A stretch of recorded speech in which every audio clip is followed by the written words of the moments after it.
Dystopia Tonight.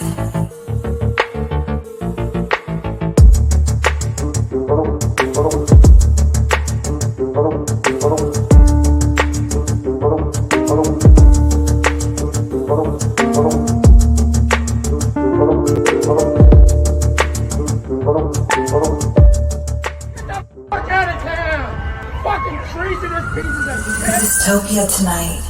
How you doing? I'm all right. Yeah, I'm good. Yeah, I'm good. And looking, not to plug it or anything, looking forward to my show at the Gramercy on the 20th. I was right. Yeah, Gramercy show at the Gramercy on the February 20th. What are you going to be doing? Because you told me there was some confusion. People didn't understand what you were doing. Yeah. Well, and some people think it's like a drum clinic, and some people just don't know what it is. And I tried to explain it on my Instagram, the real Zak Starkey, right? Mm-hmm. Because there's a lot of other Zak Starkeys, and they're not me. Basically, what I'm going to do is I'm not a drum clinic kind of a drummer. I'm a punk drummer who came up through punk and never had any lessons, and you know, I can't sit there on my own and show you some maths on the drums like most drummers do, you know. So I just thought, well, I don't have a gig, and I need to invent a gig. So I thought I sort of spoke with Pete Townsend, and when we played with the Who, the Who used backing tracks for maybe 10 songs where there's a click track and there are sequence parts and arpeggiators that Pete programmed from 1970 onwards, you know. Now we play this shit every night, right? It underpins a third of the show, right? And I asked Pete if I could use that, and Pete said he's got no problem with me carrying on playing the music I've been playing for 30 years, right? So fantastic. So what I'm going to do is, and I bootlegged some like John Entwistle playing the bass stuff. So John would be on the screen when I'm playing this stuff. I'm playing it live, and then very cool. There's some stuff from Oasis. Don't have a problem with me bootlegging great live internet performances that we did together, and then with AI, you remove the drums, so on the screen Oasis would be on the screen playing this song with me, but I'll be playing it live. Right? Oh, that's fucking awesome. Yeah, no one's done. No, they did this with Elvis, right? But he's not a drummer. But it's it's kind of the other way around, you know. And I think it'd be a lot of fun actually. And there's stuff with Johnny Marr, who I played with for a long time, you know, 7 years. I played with Johnny. There's a lot of great stuff from the All-Star Band, Ringo's All-Star Band. You know, there's some. I do a couple of tracks with my dad. One where we drum together. One where he sings. There's some Joe Walsh stuff. There's some Dave Evans stuff. Billy Preston. It's beautiful. Kind of, and I made a film to start the show. It's kind of like a short documentary about me. Not because it's all about me, but because I want to do 2 or 3 Q&A parts. So I start with an informative film about my life, and then do a short drum thing. I'm going to say what it is because you're really surprised. Short. That's a clue. It's short, and it's short, and it ends in a big right.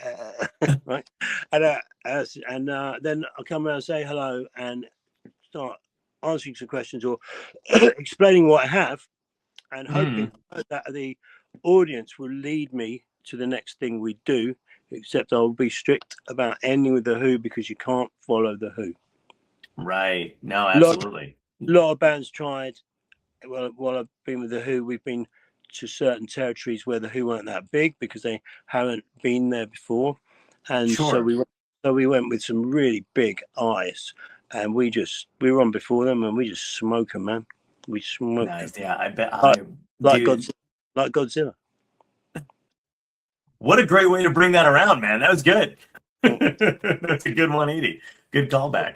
I didn't plan it, and I'm hoping not to plan this show too strictly either. I don't want to like a set list and start panicking if the audience start talking about the wrong thing, you know, because it's not on my list. Because I would like it to be a little bit more like a jazz gig or something where it could go anywhere, you know. Not that I play jazz gigs unless you count. Yeah. You know, not that. Yeah. So how long did it take you to put this show together for the Grammy, like the one that I'm going to go on tour with? About half an hour. I'm still putting it together because I'm getting more and more content from people all the time. Basically, what you know, it's been when things are good, you know, like when you write a song, and it's good, it usually happens really quick, and the ones that take a long time usually aren't very good. You know, you see what I mean? So it's coming together real fast. The film is taking shape very quickly, and the songs. I'll be honest, I haven't played the drums yet, but I'm sure it'll be fine. I've done it before. You know what I mean? I don't want to get all like, you know, I'm practicing this thing over and over again, and I don't want to get. I want to be free when I do it because Sure, yeah. You know, when we play the Who, it's about being free. You know, it's about improvisation. But it will be like when played with the Who, it's full improvisation every night. Right. This will be the first time I know what's going to happen, so I'll be able to change up what I do more. But it won't be because Pete's changing it. It'll be because I already know what he's going to do. See what I mean? Sure. Yeah. Absolutely. Yeah. Usually when we play, he's improvising all the time because he doesn't want to get bored. I have to follow it. Yeah. And the bass player has to look at me and sort of at him like that to know what's happening. Right. Because no one knows what's going to happen. And if you think you know what's going to happen, he'll do something different. Right? Yeah, man. Right. So I will know this time. So I'll start doing some different things to keep it interesting for me. So I don't want to over rehearse it, but obviously I will test it. Yeah, absolutely. That's gonna sound like it's gonna be fucking awesome, dude. There's a good John Entwistle section because in 1984 I joined a band with John, solo band, and I spent 14 months living at John's house in the country. So I've got some great stories about that, and I found some demos. Found some demos we made, and I'll be playing to those. Nice. Can you tell us one of the stories now? Okay. Give us a preview. I mean, John was just like the most extreme, eccentric. If you had to write at school, what do you think a rock star is? You'd write John's Entwistle's life book or John Entwistle's way of life, because he had like 12 cars, all imported from America, left-hand drive. Wow. Right, all like, you know, Cadillacs and things, and he had a Bentley, 2 Rolls Royces, 1 Rolls Royce brand new. He bought a Irish Wolfhound, a real big dog. Okay. And the dog couldn't fit in the car, so John had the car converted to a station wagon, which cost as much as the car did again, for the dog whose name was Fitz Perfectly.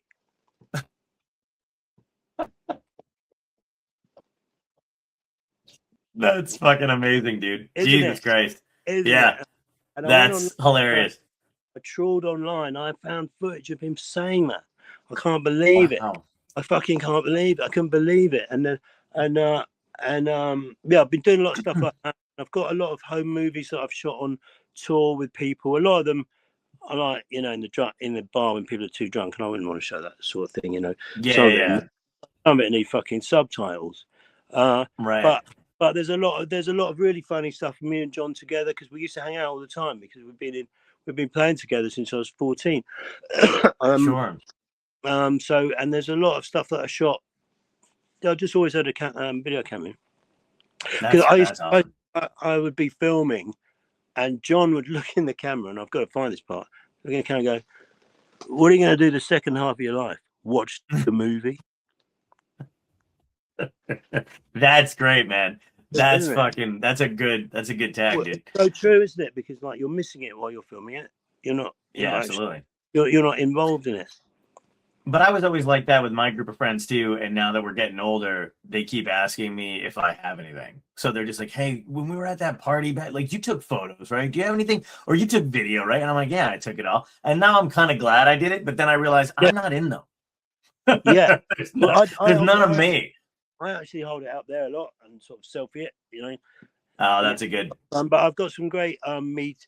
In 2000, it was the first time the Who had done more than 10 shows, you know, in a tour, because after 10 shows, they'd just disintegrate. And I've got some great stuff of us meeting and discussing songs in the dressing room and things like awesome. that. Yeah, no, it's good. So you're like an unofficial videographer for some of these bands. Well, a little bit, yeah, yeah. I've got time. I mean, do they care? Like, I mean, do they care about it necessarily? Like when you're doing that kind of stuff, or do they appreciate it? I mean, I ain't got nothing bad to say about them, and I haven't got anything bad to show about them.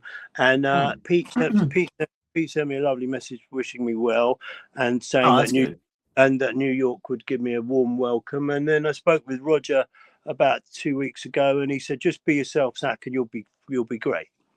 Yeah. Oh, that's fucking awesome. How much? I mean, you know, you've been in the public eye for a very, very long time.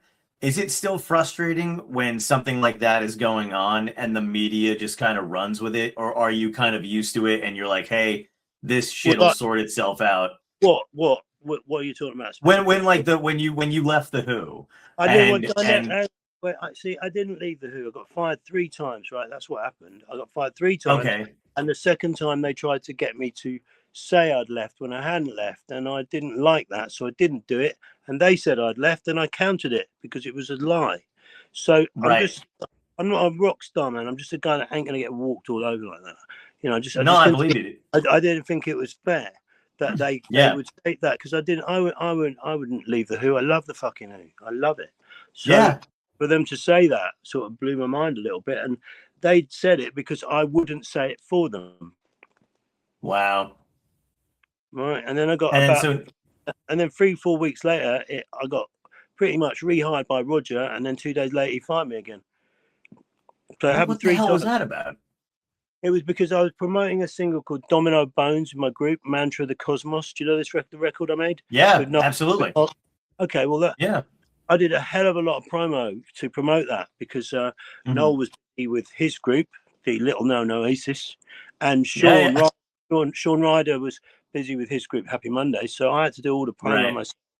And I'd been smoke screening the issue a long time about what went down. And then the last interview I did was the Daily Telegraph or Sunday Telegraph. And the guy arrived and he sat down and he said, "Look, we watched the gig on YouTube last night. You didn't do anything wrong, did you? It wasn't you." And I just said flippantly, he got it wrong, I got it right. And when they printed that, I got fired for the 3rd time. Holy shit. But yeah, it's just fucking bull. I had to write a letter of apology for dropping some beats before that. I mean, that's just... But it's also like, what the hell are you supposed? You're a musician. You know what I mean? Like what are you supposed to do? You have to work. You know, like I'm surprised they took that kind of turn with it, man. Like, did it come as a shock to you? Oh, it came as a text from Rogers.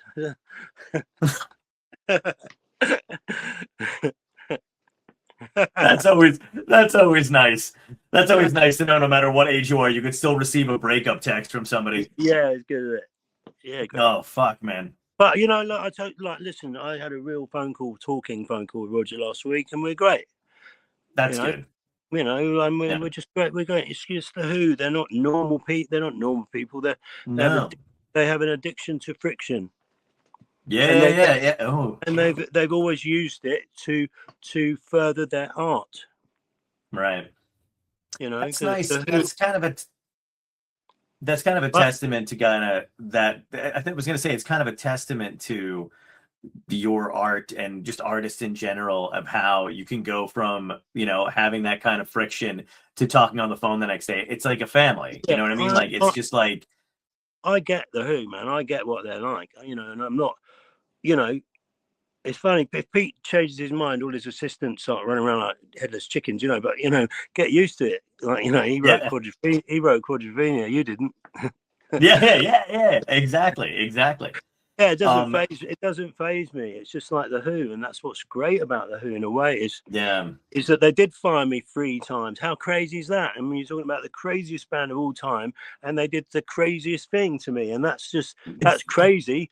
But in a way, I sort of love it. You know, it's just that's so Who of you, you know? Yeah, and it's just part of the story, man. It's like, this is fucking. Can you believe this shit? Yeah, but no one knows. Is that the kind of? Is that the kind of thing, like, do you get a call from your dad at that point that's like, what's going on? Or is he also just No, used to no, how the no, business is? no. We didn't talk about it. He did stand up for me in the press because Yes. he was proud that I stood up for myself. And Hmm. they he said his own thing, but no, I didn't discuss it with him. He just jumped in, did his thing, and I didn't ask him to. I That's don't need fantastic. I don't need my dad to fight my battles within the Who, because it was just a case of the truth. Yeah, absolutely, man. Absolutely. When you were a kid, did you always know you were going to wind up being a musician? I mean, obviously, your dad's gonna go star and stuff like that, but did you have like, I always From want to night know from other artists from if they had any other passions or any other kind of career choices that they thought like um maybe I could do this. I used to sniff glue a bit, but apart from that, um I saw Mark Bolan when I was 5 or 6 years old, and I asked my dad for a guitar right after seeing Wow. T-Rex. And then Yeah. Mark Bolan would come to my house, and while my parents would still be asleep, so he would show me a little bit on the guitar, and we would play kids games and that. And I wanted to be Mark Bolan until I was 9, when I discovered a Who record. Wow. Oh my God, that's fantastic. So you've just been a Who fan for fucking ever. Like you've Yeah, been I that's found a record called Meaty Beaty Big and Bouncy in my parents' record collection, and I connected the fact that the guy on the cover, this record was so exciting and brash, and the songs are so great on it because it's all the '60s singles, you know. yeah, Um, yeah, absolutely. and I connect. Oh, that's that guy that comes and hangs out with me and my little brother and sister at the parties, my dad's parties. He comes and hang out with us for a bit. You know, my dad go, "That's because he's on your level." Right. I went from wanting to be Mark Bolan to really wanting to be Keith. But I used to play along. I learned the drums by playing to records, Yeah. and with a small stereo. So really, I could only hear Pete and Roger. I couldn't really hear the drums. So I sort of did what I thought Keith was doing, which is probably why I don't copy Keith, but I make the same noise, sort of thing. Makes sense. That, Same, that same makes vibe, sense. same Yeah, vibe. yeah, absolutely. And is it when you were, coming up like that and doing that kind of stuff, listen to those records, do you have any idea of like, hey, this is the only thing I'm going to be doing for the rest of my life? Like, were you one of those kids where you were just Yep. like, this is Yeah. it for No. me and that's it? Totally. I stopped going to school when I was 14. Um, Wow. I actually, well, 14, nearly 15, or maybe just 15.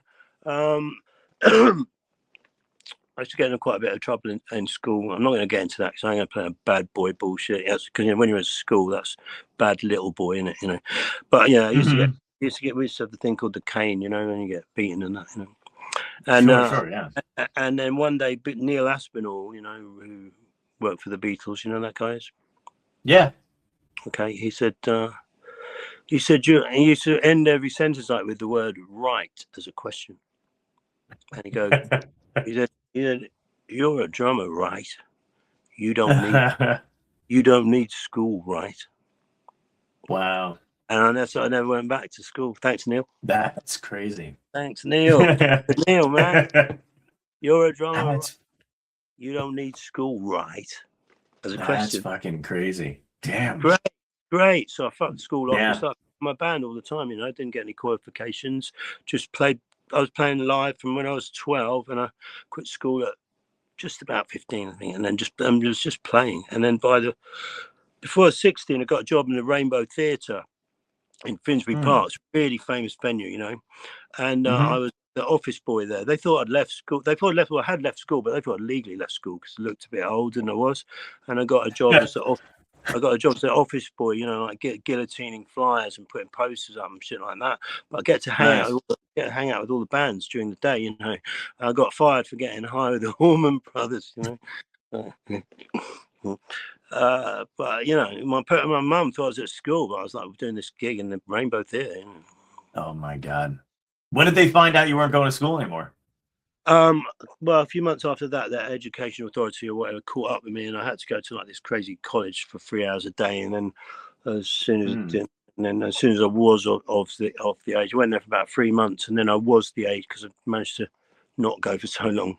And then I was of the age to leave, so I just fucking left before I did my exams and stuff. And I was already in a band. We were playing all the time. I think the day of my exams, we were playing in Manchester or something, you know.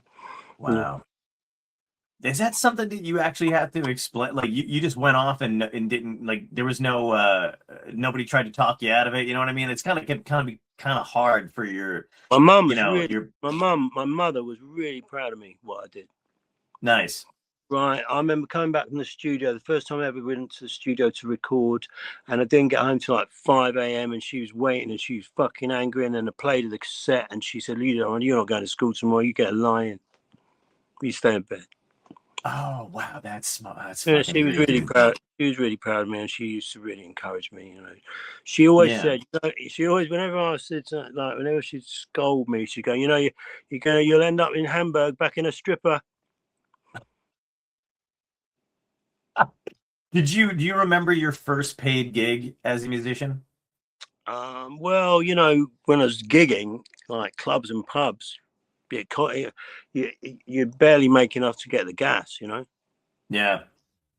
Barely get enough to get gas, and I would, and also, you got to find someone with a van. Right. Right, and Right. the other guys in the band, like they're on the dole, they're on welfare, and they're older than me, Yeah. Yeah. and oh man, I sometimes, right, when my dad was asleep, I would like commando sort of past his bed and go in his dressing room with a coin jar, and I'd sort of get enough for the gas for the kick, but shouldn't be saying that, but it's true. It's just like every kid does that, don't they? Like, Yeah. Absolutely. It's got to be a it's hell like of a coin jar too. when £1 coins came in, it made it so much easier and quicker. Did you ever get caught? No. Oh, that's dude. And we used to have to, Yeah. we used to meet people who like be lorry drivers, or truck drivers, and they'd take our, can I have some water, please? Yeah. They used to they would drive us in their semis, that like just got our equipment in the back, and us, right, to shows all over England, and some of these guys have already done a shift, and sometimes I'd sit in the front and slap them to keep them awake and stuff. But usually we would set my drums up in the back after the show, and like drive this Right. truck. This truck would drive through London with like African rhythms coming out of the back of it. Yeah. Yeah. Did you Great. I mean, I feel like you couldn't want for a more amazing, fucking crazy time doing gigs and stuff. Right. Well, did you have that same kind of aspiration to get to the United States, like to get to the States to tour and stuff like that, or were you content with just doing stuff in England and the UK? I wasn't at that point. No, when I was like 15, I wasn't thinking about going and conquering America. I was thinking about not getting like busted for not going to school and playing in this band with the kids that are a lot older than me. I mean, they're like 19 to 25, and Right. I'm in their world, and that's fucking great when you're 12, 13, 14, 15 to be with and people, and no. Other people came in a bit, towards the end of this group that I'm talking about, managers came in and they tried to make it what you're saying, and it kind of like disintegrated the whole thing. And then I started playing just like, I was about 17, I started playing, I've been playing with John Ensign at parties, but by the time I was 17, we started to record. And I recorded with Roger when I was 18, I think. Wow. And then when I was 19, I joined John's band and lived. As far as the memories are, do you have that kind of nostalgia? Because there's a lot of like shit going on now, especially for like, where people just keep looking back. Like there's this nostalgia factor, and I don't know if it's because of everything that's going on now. People just want to go back to when they were younger, back to when their music was a certain way. You know what I mean? Like people are just scrambling and reaching for other things. Do you kind of feel that way going back through your repertoire, going back through like your time with the Who, your time with Oasis, your time with Johnny? You know what I mean? Do you feel that kind of thing pulling you backward? I feel like looking at myself when I'm like, young and so vital. We're also playing with the Who in 2000. It's just like we're on fire, man. We are fucking on fire. And at that time, they're like 10 years younger than I am now. That's pretty far. That's pretty fucking far out. Right. So good to get out for a walk once in a while.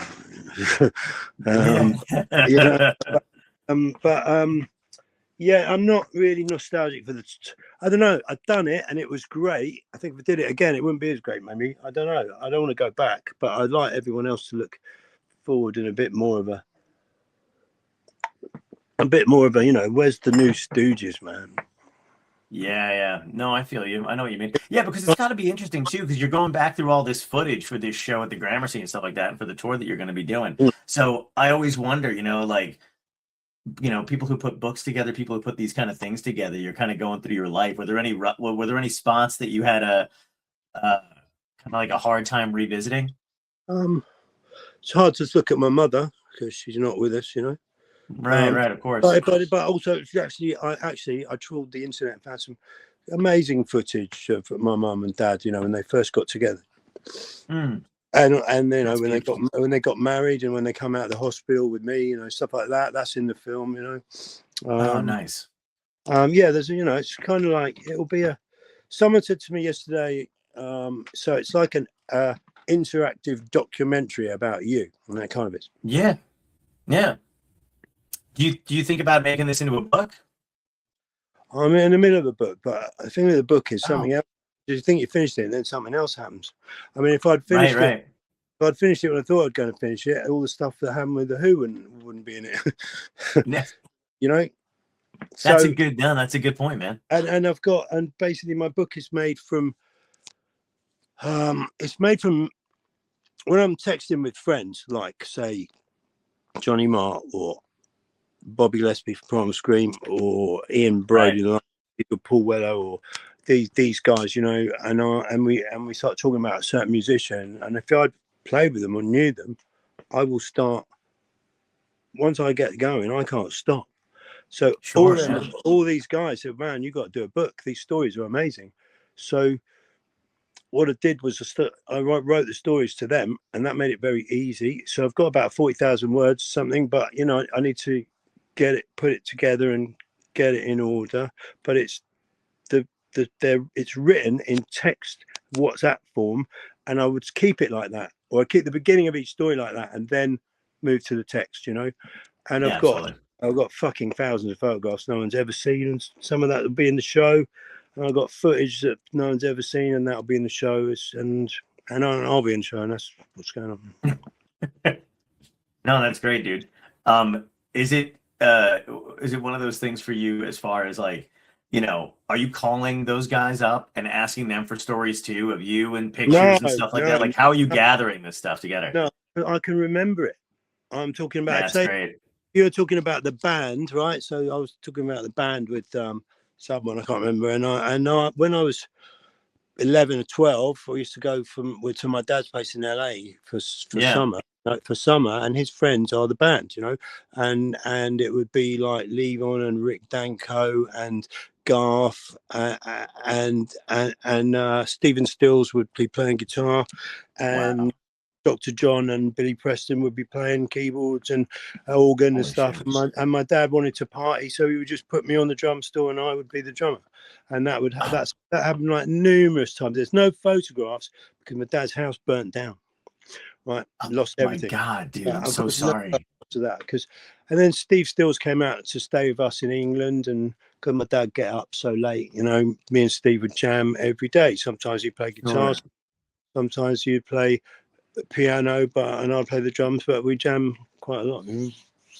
So I got to play with all these amazing. I get paid with all these amazing people, and what you don't know at the time is you're getting lessons, you're being taught. I mean, when we played at my dad's like parties and that, they're throwing out these tunes that I knew because they're on my dad's jukebox. Yeah, absolutely. So they would throw in like, I don't know, Stagger Lee, and I knew it. Yeah. Or whatever, Yeah. That's great. Did it hit you at that time who you were playing with and all the people that you were around or whatever, or was it just the last waltz had just come out, but they were just friends of my dad's, really. I mean, I wasn't a big band fan, but I was a big fan of that film. I really enjoyed that film. Yeah. I think it came out about around that time. Mm-hmm. It was around that time, because the first time I came to America, it was like you had the Z channel. I don't know if you know what that is. So LA. No. It was 24-hour movies, and it had Song Remains the Same on repeat. That's something you don't get. That's something you don't get in England, for sure. Yeah. No way you get that in England. You know. Yeah. That was incredible. You know, because we heard about this movie, but you know we didn't see it. Right. And that's it was like the Omen was on 24 hours. You know, it's fucking great. We were so young. Movie. And Channel 13, which is all black and white with the Munsters and the Addams Family and all that shit, was fucking brilliant. I mean, we'd never seen this. We've never seen any of that before, you know. Never seen Gomer Park USMC before, or you know, I don't know. But really, the Munsters and the Addams Family, it just blew us away. Oh my God, yeah, those are still on reruns, which is so crazy to me. The ones that stand the test of time, man. You know what I mean? You know what I mean? And what's funny is when they came out back then, you know, they were not like reviewed well. You know what I mean? They were kind of just like, yeah, we'll put it on, but whatever. Right. And now they're like classics. Yeah, absolutely. I know, I love it. I mean, it's brilliant comedy shows, aren't they? You know? Yeah. I'm trying to think of what other ones I like because we'd never seen before. Get Smart. We'd never seen that in England. You know, it's one of the best shows ever. Yeah, I love that show. Missed it by that much is something my friends and I will say to this day, or just reference the cone of silence. Like, should we be talking about this? Do we use the cone of silence? Yeah, brilliant. Yeah, exactly. Obviously, I go back to England and no one understand what the fuck I'm talking about. Yeah, no, exactly. Yeah, you're in England now, right? Yeah, we live here. How insane is it for you guys to look at us right now? I don't watch it. That's probably the best thing. Because I don't know what's real and what's not real. No, that's true, man. So I don't watch it. Good luck in that, but I don't watch it. But because you know, we truly don't know. When CNN stooped to the level of Fox, kind of gave up. Yep. How fucking terrible was that, dude? To just have the one like. Yeah, no, there's not a lot of places you can go to now, except, I mean, you know, it's like it's citizen journalism at this point. You know what I mean? It's whoever's out in the street, whoever you can trust. Yeah, and then that's it. You know, a lot of people have got a problem with AI in music, right? Yeah. What about AI in politics? I mean, that's out. Yeah, no, absolutely. That's going to be. You're right. That will just be like if people believe the shit they're being told now. Imagine the shit they're going to believe that's being fucking cooked up in a fucking lab with a computer, you know? Yeah, like, absolutely. Know, robot politics, you know? Yeah. I mean, it's not, you know, AI isn't running it. No, absolutely, man. Yeah, so, you know, you can have anyone saying anything. You know, like Donald Trump going, get under your desk now, it's coming, like the bomb. he pushed the button, get under the table. Yeah. Exactly, man. If anyone's it's crazy. Put them outside. It is. It's fucking crazy. You can make anything happen. And the worst part about it is that people believe it, and then they share. The amount of relatives I have that will share shit. I saw Sean Lennon show me some stuff on YouTube of his dad saying shit he would never say. Oh God, yeah, man. I've seen that shit too. You know, and it's just like, I mean, when he texted it to me, and I texted back, your dad's such fucking far out, isn't he? And he goes, no, it's not real. It wasn't real. It wasn't fucking real.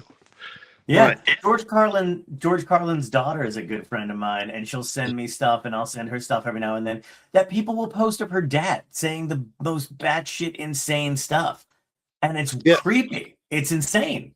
Yeah, no, I was. It's one thing for it's kind of like a smoke screen, laying it all on music, isn't it? And we're all worried about the fucking, you know, Oasis, you know, making records. I'm not worried about it because it isn't fucking Oasis, but I am a bit more worried about what it could be used in propaganda. That's what I'm worried about. No, I agree with you completely because it's never as good as what an original band or what an original musician or comedian or whatever can create. And they should just put a label on it, like, you know, this AI, you know, that's AI. You just put a fucking label. Yeah, exactly. On it. And then that's a done deal. So we've done that, and we don't need to talk about it anymore. But what the other people, what's going on really with it is really probably quite sinister, isn't it? And the music businesses are being used as a smokescreen to keep everyone's mind on that. Yep, absolutely, man. It's not just in music, is it? It's got to be fucking everywhere, man. No, it is everywhere. Exactly. It's not just in. I mean, there's AI comedians now, and there's people using AI to write, jokes, fill in scripts. Thankfully, it's just not like it's The pretty thing is, obvious. like, You know what I about mean? you're a comedian, right? The great comedians, they don't, they're like, there's so much spontaneity Yes. spontaneity involved in it, Yeah. and just like, whoa, Cobra, Yeah. and thinking on your feet, and I mean, there's some comedians that are probably like watching Coldplay. I don't know, where it's please don't put that in it, because No. I don't begrudge people making a living. It's just not my kind of thing. No, I understand. But it's like, it is a bit like what you do. Yeah. You probably, when you come off stage, you didn't know you're going to say half of that stuff. Exactly. No, that's exactly how I operate. Yeah. That's what rock and roll is, man. That's when you play music. You don't know you're going to do that. If Yeah. as soon as you think you're going to do it, you'll blow it. Like when someone said to me once, if you are prepared to lose, you will nearly always win. And that's true. That's a great fucking quote, dude. But that's exactly how I feel. The same thing. I mean, every show should be unique or different in some way. The audience is paying for a live experience. You should have an experience with the audience. Yeah, absolutely. And but a lot of groups, the thing is that a lot of groups today don't have any balls, and they won't. They think a good gig is doing it exactly like they did it in rehearsal yesterday. Yeah, absolutely. That was great. Wow, we really nailed it. Fuck off, man. Imagine like Charlie Parker wasn't doing that. Right. Jimi Hendrix wasn't doing that. Fucking, right. Yeah. And I'm sure there are some people out there who have still got the guts and the balls to actually, go actually play. Not look. The thing is, right? It's like, it's very difficult for me to think of a group that I would love to be with now, right? Yeah. Because Pete raised this bar so fucking high, man. It's like he raised it to the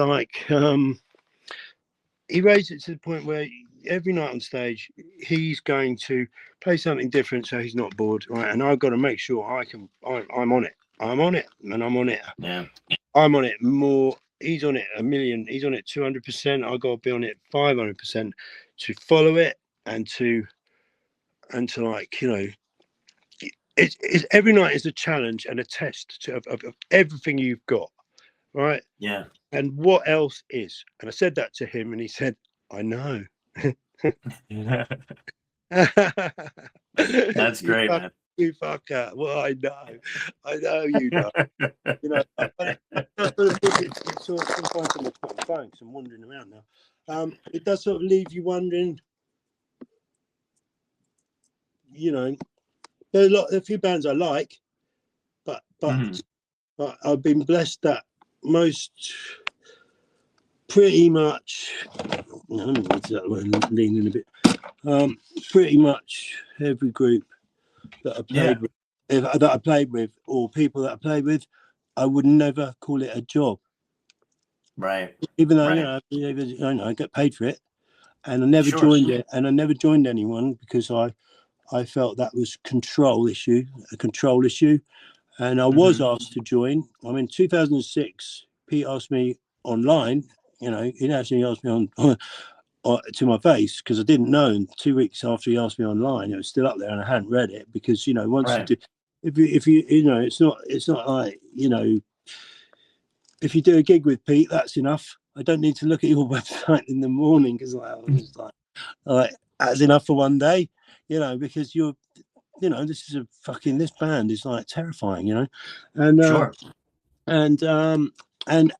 and I went to him and went, look, so just told me that you've asked me to become a full member of the Who. Well, I mean, I don't want your problems.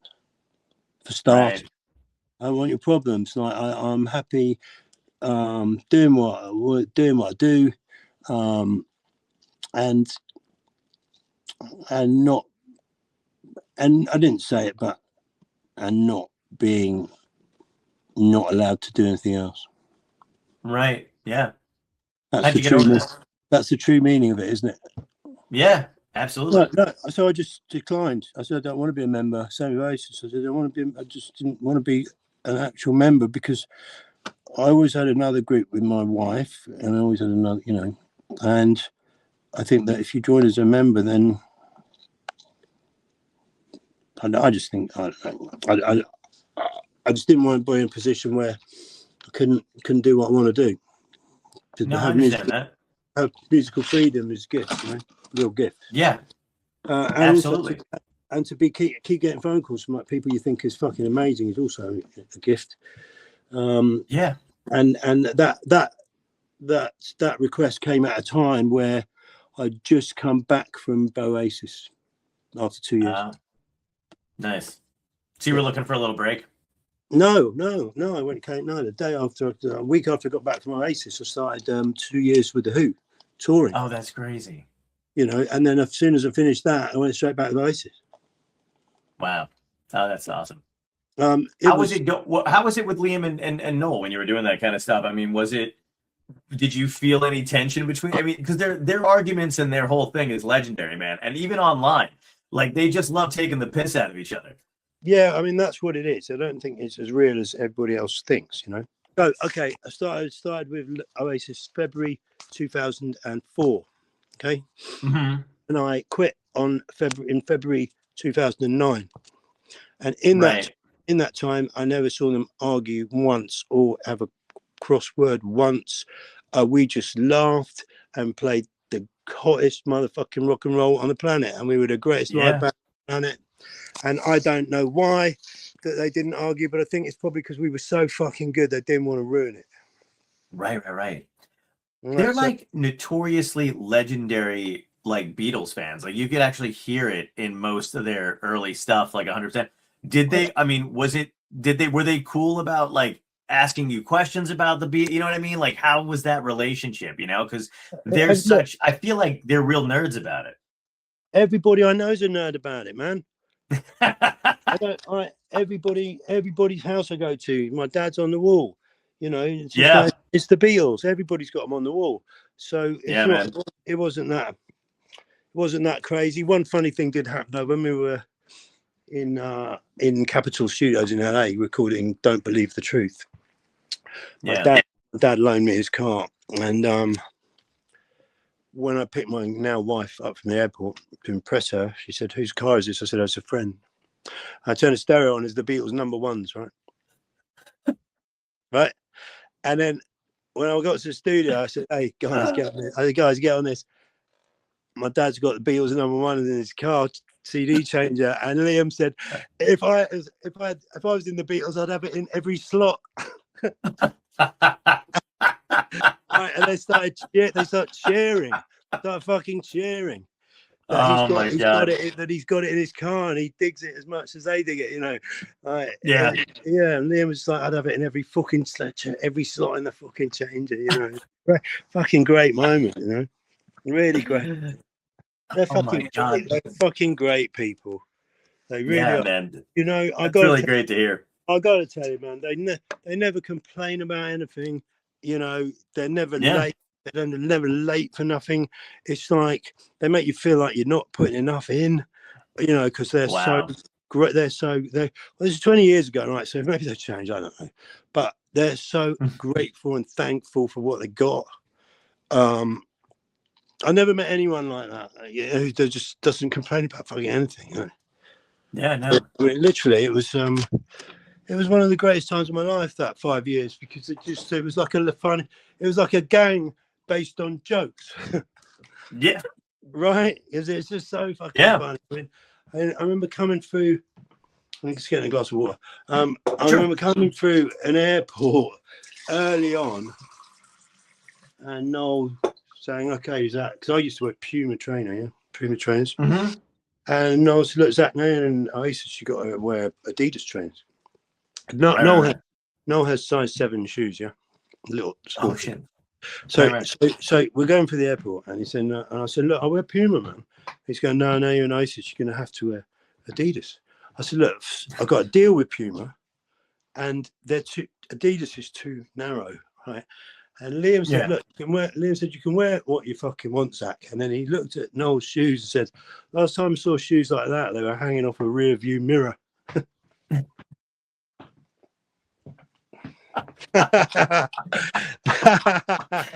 Oh my god, that's fucking great, dude. Oh man, I've got loads of these, man. I really have got loads of these because every day was like that.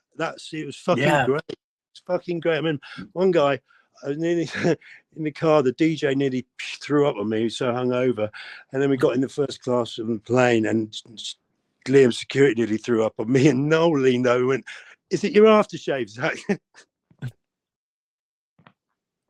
It's fucking amazing. Oh my god, that's great, dude. The whole thing is so. And then at the end, I won the Weirdest on the Tour award, which Noel had won for 9 years. Holy shit! What'd you do to win that? I was just be me. I mean, that's great, dude. Noel had won it every year. They'd been on tour, and I won it. It was on my first year, you know. Oh my god, fucking beautiful, dude. Yeah, they just seem like great guys, and even when they're shitting on like other bands, you just can't look away because you want to know exactly what they feel and what they think about these guys. Think about being a great band's got to think everyone else is shit. You've got to think. Yeah. You've got to I think my band, Mantra the Cosmos, I think we piss on everyone because we are called a supergroup by the press, but it's a supergroup based on beat poetry. Yeah. Not like there's not really guitar solos and stuff. There's one, I think, on single. But, you know, it was kind of like, it was a completely different concept. I think I don't know. I hate to fucking quote on my own press, but fucking lost it again. Over the Sunday Times, to the most unique band of the decade so far. Yeah. Well, it's a great band, man. I always listen to your stuff. When we just did what we do. We didn't really think about it. We just sort of I got music together, and Sean came and freestyled over it at my studio, and we clicked as soon as we met. You know, like brothers. You know. Absolutely. And it also sort of my relationship with Noel got good because he was such a fan of Sean that he just gave us a song and wanted to know what was going on all the time. You know. Right. I mean, Noel would text me and say, you have the king of lyrics, Britain's Bob Dylan there, right? Yeah. And it's true. It's true. If you buy Sean's songbook and find out what those songs mean, I mean, I didn't have a clue that Loose Fit is about racism. Right. No, he's an amazing lyricist, truly. Yeah. It's really like far out. And he's also one of the nicest people I've fucking ever met. And him and Bez, I thought I was getting the unmanageable, and I actually got the most manageable. Wow. You know, just all these guys, the last thing you think they're everything they are, but they're also all these other things, it's far out. Yeah. That's the best thing to hear, though, too, because when you enjoy somebody's music or somebody's art like that, and then you find out that they're decent, they're really nice, and good to collaborate with behind the scenes, it makes it even better. Yeah. Yeah. And, Sean just kept coming back. We got like 14 tunes, double album. We don't have a label though, so I don't know what to do with it because I don't want to start funding it myself because that never works.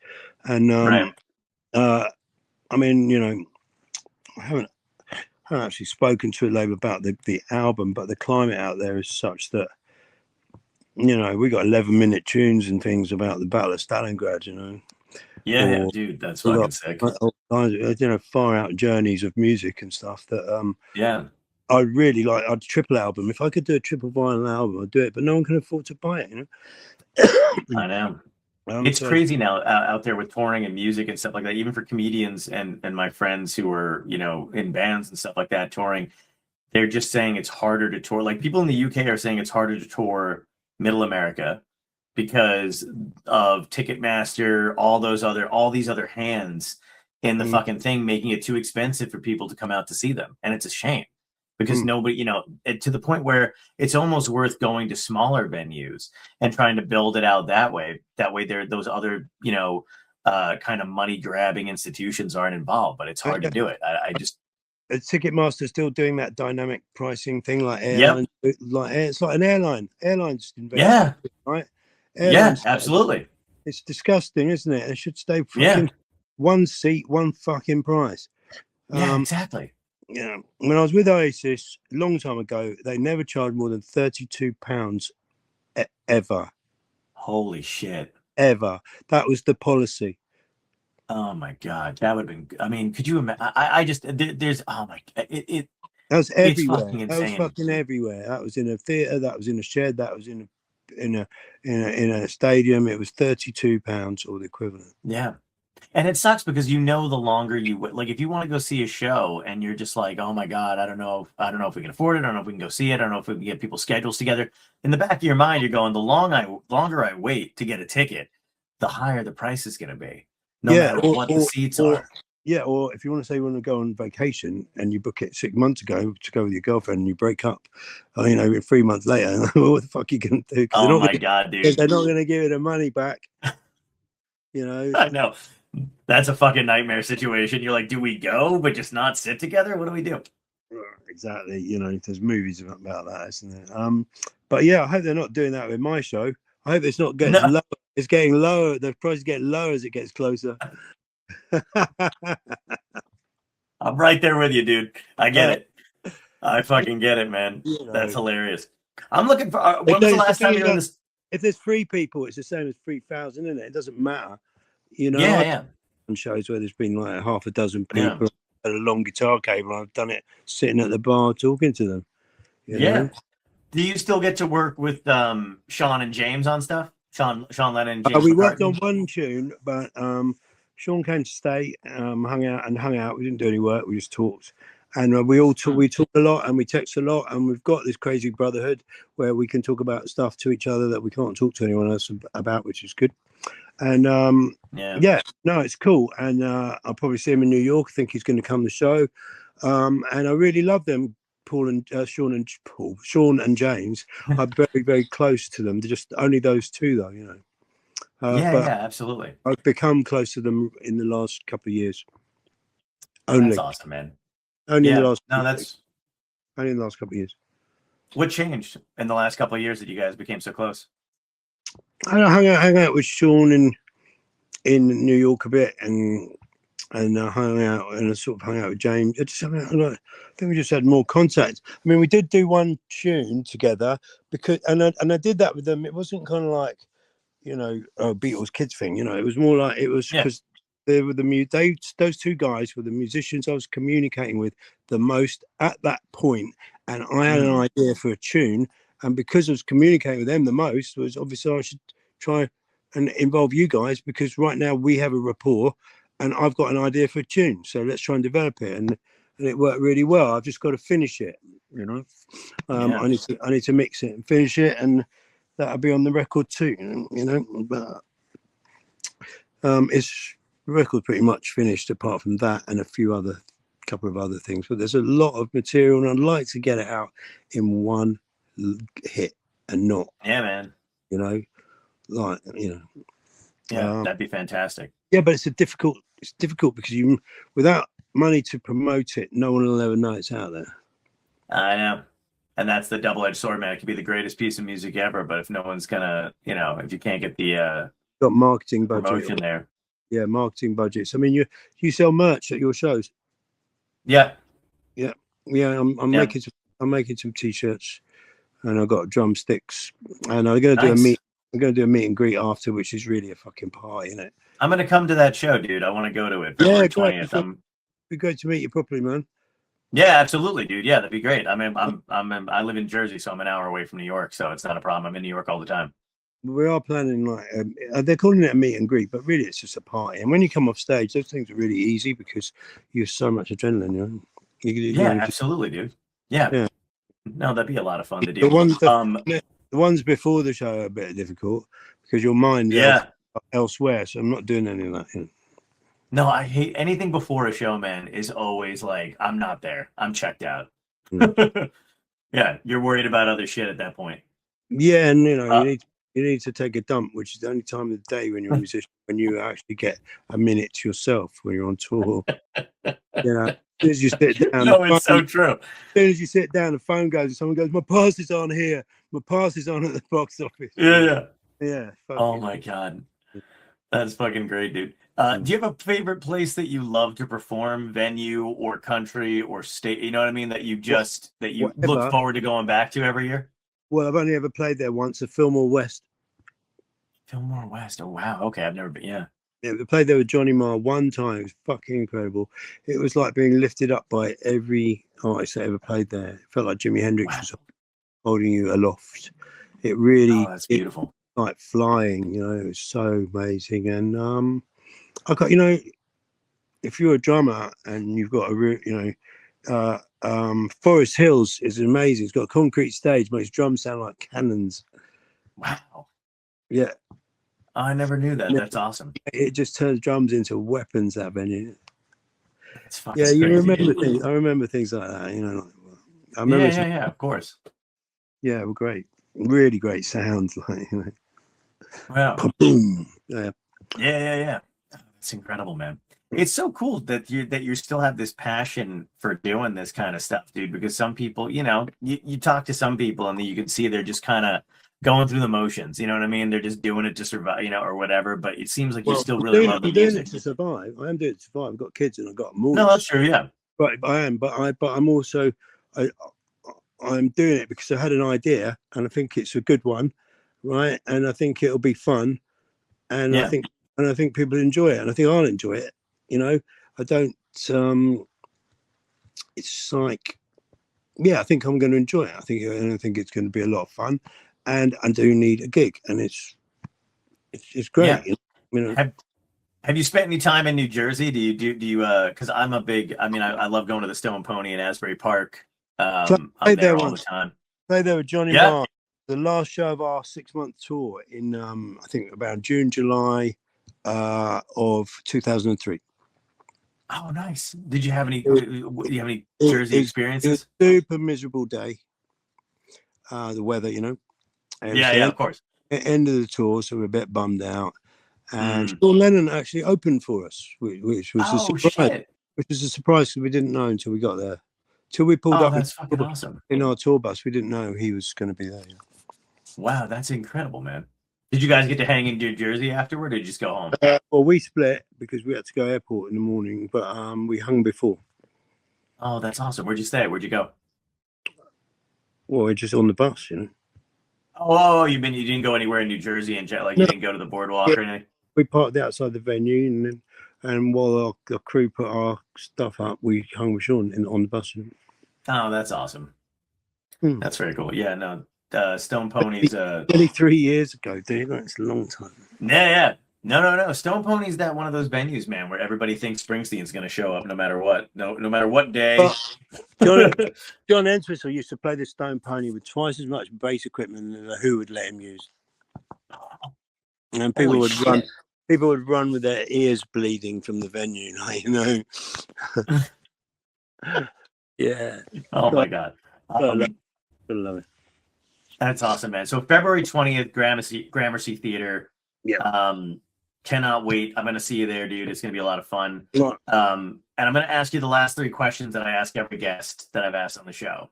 Okay. So first question, if you can go back in time and talk to your younger self, what piece of advice would you give yourself that would help you today?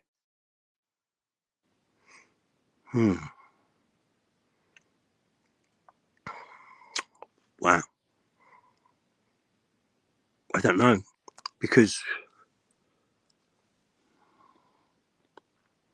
don't wear grey on TV.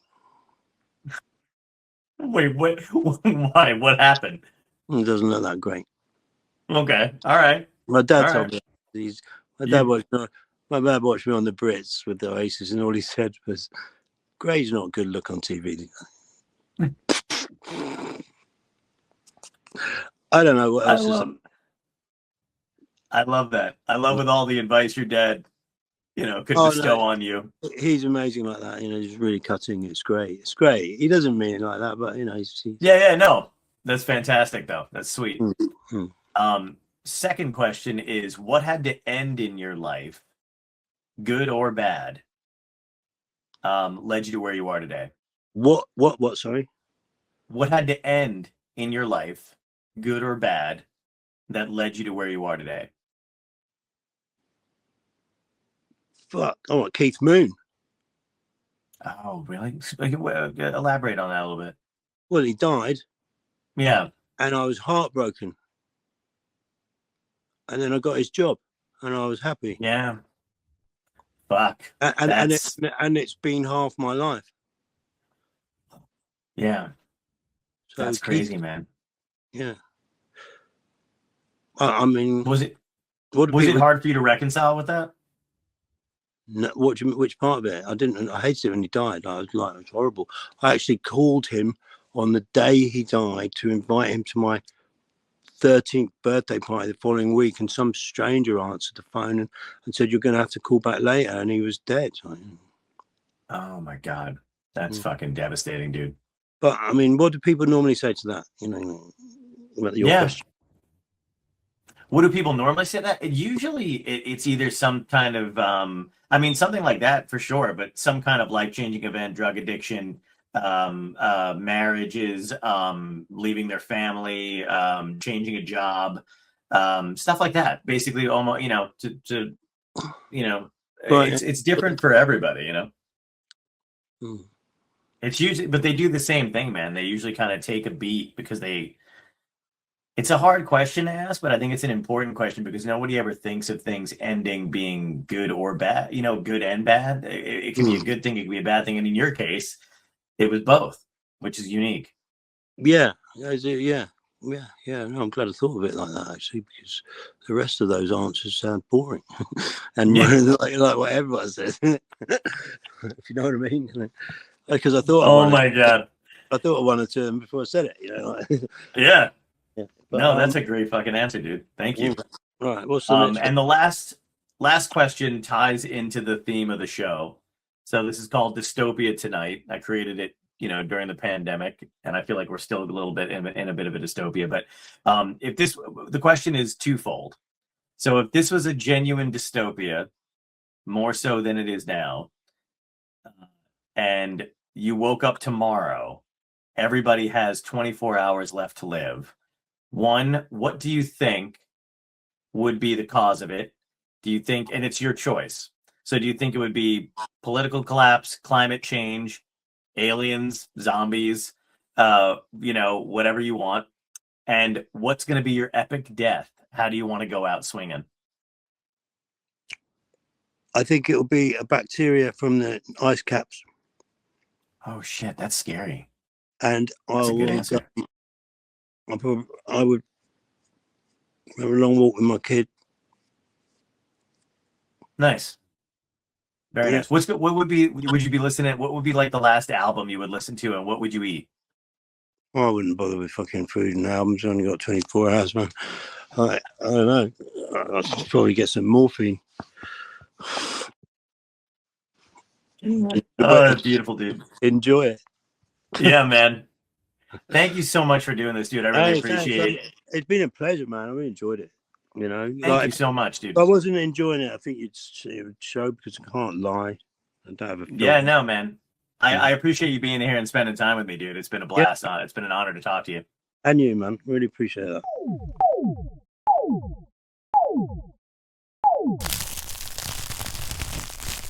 Dystopia Tonight.